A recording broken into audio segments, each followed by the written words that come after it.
ساری زیادتیاں ہو رہی ہیں ان کو ایک دفعہ دوبارہ صحیح کرنے کی. تو یہ جو اپوزیشن اتحاد نے جس طرح کا کام کیا ہے، میرا تو یہ خیال ہے کہ یہ بہترین کام ہے. حکومت کو بھی اب آنا چاہیے، کیونکہ حکومت تو کوئی بھی لائحہ عمل دینے میں کامیاب نہیں رہی.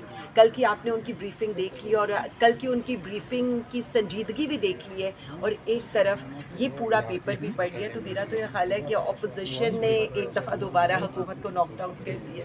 اچھا یہ بتائیے گا کہ سلمان اکرم راجہ کے اوپر اس وقت کافی زیادہ تنقید ہو رہی ہے، بیکاز انہوں نے کہا کہ 24 نومبر کو تو لوگ ہی نہیں نکلے. تو یہاں پہ تو ہم نے دیکھا تھا ڈی چوک کی یہاں پہ عوام ہی عوام پہنچی تھی، لوگوں کے جو ہے آپ لوگ کہتے ہیں شہادتیں بھی ہوئی، تو لوگ تو نکلے شہادتیں دی، لیکن آپ کے سیکرٹری جنرل صاحب کا بیان بڑا مترازع بیان دیا، انہوں نے کارکنان کو جو ہے وہ حوصلہ شکنی ہوئی اس سے.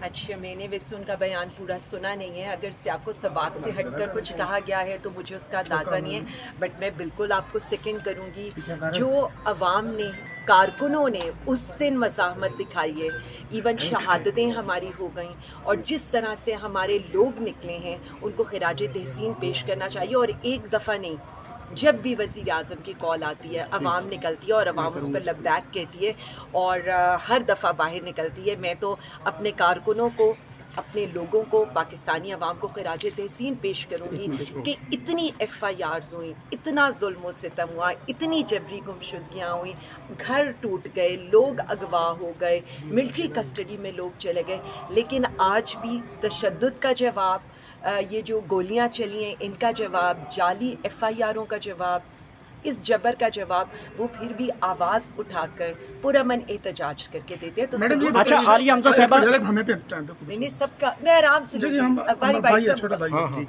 یہ بتائیے کہ سنم جاوید صاحب ابھی اندر ہیں اور ایک خاتون کی حکومت ہے، اور اس صورتحال میں آپ پنجاب میں لگ رہا ہے کہ آپ کے لیے معاملات ابھی تک نہیں ہوئے، پنجاب میں آپ کو نکلنے کیوں نہیں دیا جا رہا ہے؟ دیکھیں، سب سے پہلے آپ نے سنم کی بات کی ہے، اللہ کرے آج ان کو 6 دن کے جسمانی ریمانڈ کے بعد پیش کیا جائے گا. ان کی میڈیکل رپورٹس بھی آپ نے دیکھی ہیں. میں صرف اتنا کہنا چاہوں گی کہ جو تشدد اس دفعہ خواتین کے اوپر ہوا ہے یہ نہایت ہی قابل مذمت، اور مطلب مذمت کتنی ہم نے مذمت کرنی ہے. پنجاب کے اندر جتنی فسطائیت کا مظاہرہ کیا گیا اور خواتین کو پرٹیکولرلی نشانہ بنایا گیا، چن کے نشانہ بنایا گیا. میرے خیال میں آپ لوگوں نے اس دن اڈیالہ کے باہر میرے پر ہوا تشدد بھی میرے سے زیادہ آپ لوگوں نے رپورٹ کیا تھا، اور آپ کے سامنے کھلے عام ہو رہا تھا، اس میں کسی کا ڈر نہیں تھا. پھر سنم کے اوپر، پھر جو ہماری ہیلتھ الائنس کی ڈاکٹرز کے ساتھ، ہیلتھ ورکرز کے ساتھ تشدد کیا گیا. دیکھیں یہ تو مجھے نہیں لگتا کہ ہمیں یہ کہنے کا بھی حق رہ گیا اسلامی جمہوریہ پاکستان، کیونکہ اسلام تو خواتین کی عزت اور حرمت کی بات کرتے ہیں. ہمیں تو آیات سنا کر یہ کہا جاتا ہے کہ خواتین کی تکریم کرنی چاہیے، لیکن اس کے تو وائس ورثہ ہے. یہاں پر اس کے وائس ورثہ یہ ہے کہ خواتین کے سروں سے چادریں کھینچی جا رہی ہیں، چادر چار دیواری کا تقدس پامال ہو رہے ہیں، جسمانی تشدد تک بات پہنچ گئی ہے. بی بی صاحبہ کو دیکھ لیں، اس کے علاوہ آپ ڈاکٹر یاسمین کو دیکھ لیں، ہماری لاتعداد خواتین کے ساتھ ظلم و ستم ہوا. یہ جس طرح سے آئندہ یہ ابھی بتایا گیا ہے کہ ہماری کئی بچیوں کو ابڈکٹ کیا گیا کہ جی آپ نے 26ویں ترمیم میں ووٹ دینا ہے. تو یہ تو اچھا عالیہ حمزہ صاحبہ 9 مئی دوبارہ آ گیا ہے. سوشل میڈیا کے اوپر تو بڑا اس وقت ٹرینڈ کر رہا ہے کہ شوف سرکار بھی ہوگی، ویڈیو والی سرکار ہوگی، کبوتر والی سرکار ہوگی. عقیدت و احترام سے بنائیں گے آپ لوگ اس مرتبہ بھی؟